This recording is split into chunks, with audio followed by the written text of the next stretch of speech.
బాబోయ్ మాంజా పతంగుల సరదా ప్రాణాల మీదకి తెస్తోంది. చైనా మాంజా మన పీకలు కోస్తోంది.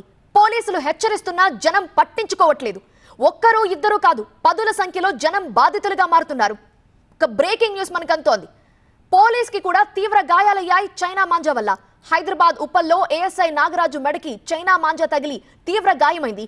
తెల్లవారుజామున డ్యూటీకి బయలుదేరిన నాగరాజు ఇప్పుడు హాస్పిటల్ బెడ్ పైన ఉన్నాడు.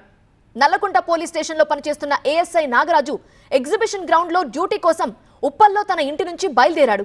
కొంత దూరం వెళ్ళాక చైనా మాంజా గొంతు కోసింది. తీవ్ర గాయాల పాలైన నాగరాజుని హాస్పిటల్లో చేర్పించారు. మన సరదా మన ప్రాణాల మీదకి తెస్తోంది. సంక్రాంతికి పతంగులు ఎగరవేయాలనే ఉత్సాహం పీకలకొస్తోంది.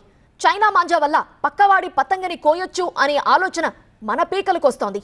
పండక్కి ముందే హైదరాబాద్ లో వరుస ఘటనలు ఛాలెంజింగ్ గా మారాయి. పండగ పూర్తయ్యే వరకు పరిస్థితి ఎలా ఉంటుందో అనే ఆందోళన కనిపిస్తోంది.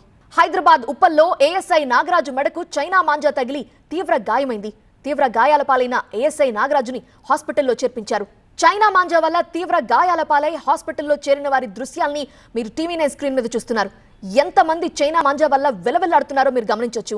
అల్మాస్గూడలో రోడ్డుపై నడుచుకుంటూ వెళుతున్న యాదమ్మకి అకస్మాత్తుగా చైనా మాంజా కాలికి చుట్టుకుంది. ఘటనలో ఆమె కాలికి తీవ్రంగా గాయమైంది.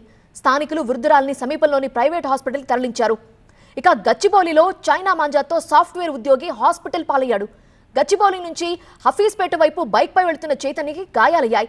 వెంటనే అతన్ని హాస్పిటల్కి తరలించారు స్థానికులు. మరోవైపు ఉప్పల్ స్టేడియం మెట్రో స్టేషన్ సమీపంలో బైక్ పై వెళ్తున్న సాఫ్ట్వేర్ ఉద్యోగి సాయివర్ధన్ రెడ్డి మెడకి చైనా మాంజా చుట్టుకుంది. దీంతో మెడకి తీవ్రంగా గాయాలు కావడంతో హాస్పిటల్లో చేరాడు అతను.